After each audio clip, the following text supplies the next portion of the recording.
Are your electric windows stuck open, or maybe the one-touch raise or lower has stopped working and you can't get the windows to go up and down on their own like they used to? Well, I had this problem the other day, so I just want to show you a quick and easy solution. Quite simply, if your window's stuck open, I'm going to lower this window now and turn the electrics on. If your window opens like that, it's stuck. The best thing is, with control here, just doing little short stabs like that. So you've got to do very short little moves, and you might find that helps. Now, don't do it too quickly, otherwise you can damage it. If you do little short stabs like 4 or 5 times, you should find the window will come back up. Now, what else can happen is if I pull this hard, you see how the window goes up on its own? That's just one touch raising. Sometimes that can break and it won't go up or down properly. So all you do is a quite simple fix. Get the button and hold it down hard for 10 seconds or so. So even when the window's open, keep holding it down and down and down. Now pull it up hard and hold it again for 10 seconds. Roughly 5 to 10 seconds. Let go.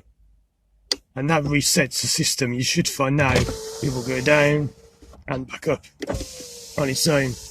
There is another way, which is with the window up. You hold the button up for 2 seconds, let go, 2 seconds quickly again, let go, and that can reset the system.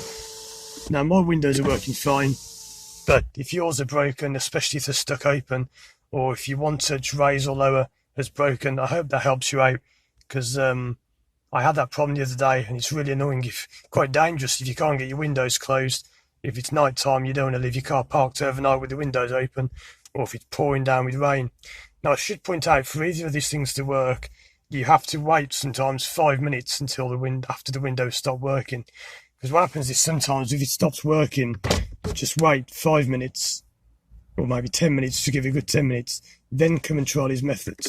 It's just simply the car goes into a kind of standby safety shutdown mode, I think it's called. So if you try and do these things straight away, they won't always work. But leave it 5 or 10 minutes till after it stopped working, and then try these methods, and you should find that your windows are working again. So watch some of my other videos. I've got loads of, I normally do driving lesson videos and driving test tips, but it's all to do with cars. So I thought this might help somebody one day. So there you go. Watch my other videos. Please subscribe to my channel, and I'll see you again soon for more videos.